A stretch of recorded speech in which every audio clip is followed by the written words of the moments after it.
Je m'appelle Patricia Burda, je suis responsable éducative ville sur l'école maternelle Saint-Bernard depuis maintenant 9 ans. C'est ma 6e année uniquement sur l'école maternelle puisqu'avant j'avais le groupe scolaire intégral. J'étais animatrice pendant très longtemps. C'est ma 12e année de direction, mais j'ai fait une quinzaine d'années d'animation avant de prendre le poste de responsable éducative ville. J'ai fait plusieurs écoles sur le 11e en tant qu'animatrice pendant presque 30 ans maintenant.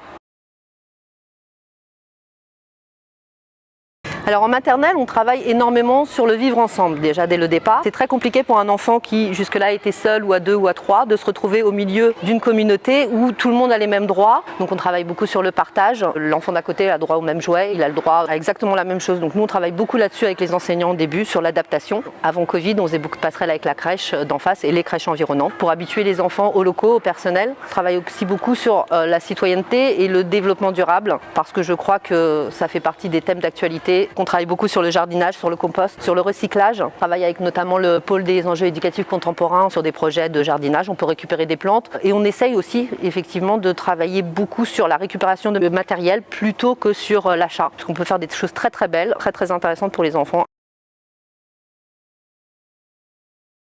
Cette année, le projet, c'est sur l'image, donc toutes sortes d'images, aussi bien l'image vidéo que l'image dessinée. Et on travaille en collaboration avec une association qui intervient chez nous pendant l'étape, qui s'appelle Graines de Partage, pour aider les enfants à appréhender, à comprendre ce qu'est le cinéma et comment fonctionnent les caméras. On va montrer des extraits, on va en discuter par la suite, on va faire des débats, parce que même en maternelle, les enfants sont tout à fait capables de comprendre, et d'argumenter, de réfléchir. On essaye d'éveiller une conscience. Je pense qu'être une femme ou un homme dans mon métier, ça ne change pas grand-chose.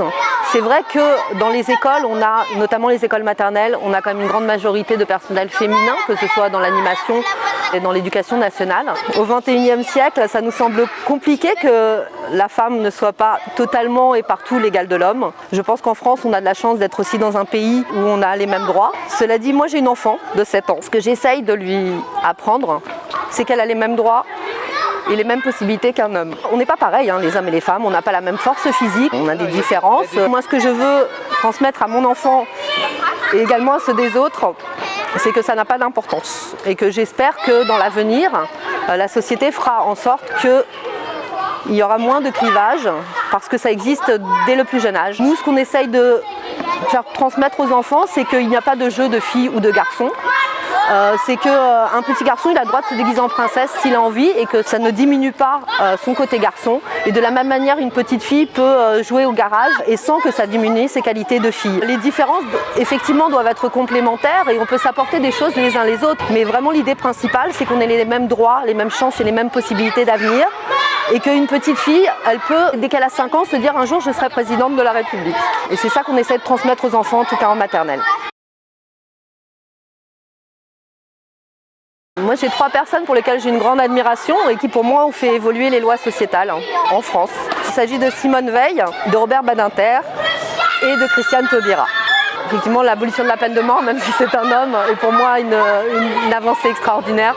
De la même manière que le mariage pour tous.